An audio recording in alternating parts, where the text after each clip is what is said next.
নমস্কার, Ramakrishna TV YouTube চ্যানেলের পক্ষ থেকে সকল মা বাবা দাদু দিদা ঠাকুমা ঠাকুর দাদাদের জানাই অনেক অনেক ভালোবাসা, প্রীতি ও আন্তরিক শুভেচ্ছা। সবাই ভালো আছেন, ভালো থাকবেন। আমি আবারও চলে এসেছি সন্ধ্যেবেলা আপনাদের সাথে কিছু কথা গোপন করতে। আর আরতি হয়ে গেছে, এবার ব্রতও ভেঙে নিয়েছি জলকে। আর এই যে পেয়ারা মাখা খাচ্ছি। পেয়ারা মাখা কতজন খেতে ভালোবাসো?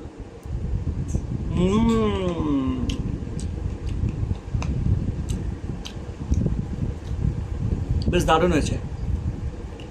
চাট মশলা, পিঙ্ক সল্ট, একটু লঙ্কার গুঁড়ো টুড়ো দিয়ে বানিয়েছে। অবশ্যই গিন্নি বানিয়েছে।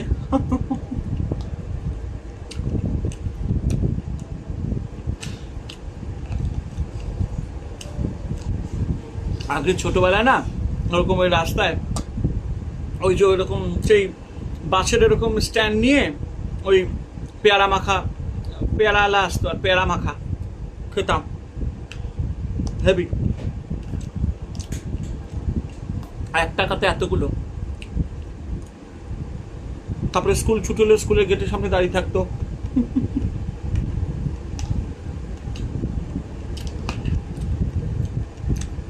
বাড়িতে মাও মাখতো পেয়ারা মাখা, ছোটবেলা খুব খেতাম। সেই লেভেলের হয়েছে, ঝাল ঝাল টক টক।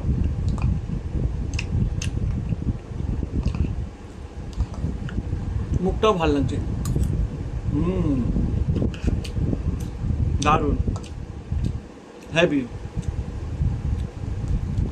তোমরা কারা কারা পেয়ারা মাখা খেতে ভালোবাসো অবশ্যই কমেন্টের মাধ্যমে জানিও।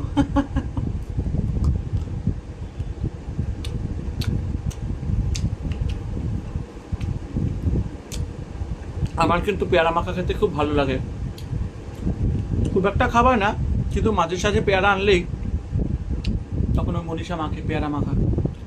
দাও একটু কাঁচা লঙ্কা কুচো থাকে, আমার বেশ ঝাল ঝাল টকটক একটু বেশ ভালো লাগে, মুখটা খোলে, এই আর কি। তো চলো, আজকে সন্ধ্যাবেলাটা দারুণ লাগলো। পেয়ারা মাখা স্পেশাল সন্ধ্যেবেলার আড্ডা। তোমাদের কারা কারা কীভাবে পেয়ারা মাখা খাও, কি কি মশলা দাও অবশ্যই কমেন্টের মাধ্যমে জানিও, খুব ভালো লাগবে। আর হ্যাঁ, রামাকৃষ্ণা টিভি ইউটিউব চ্যানেলকে সাবস্ক্রাইব করো, শেয়ার করো। আর অবশ্যই এরকম ভালো ভালো আড্ডার ভিডিও নোটিফিকেশান পাওয়ার জন্য আমার চ্যানেলে বেল আইকনটি অবশ্যই কিন্তু প্রেস করে দিও। তাই তো, তাই ছটপট তোমরা এক্ষুনি রামাকৃষ্ণা টিভি ইউটিউব চ্যানেলকে সাবস্ক্রাইব করো আর শেয়ার করো। সবাই ভালো থেকো, আনন্দে থেকো। হরে কৃষ্ণ।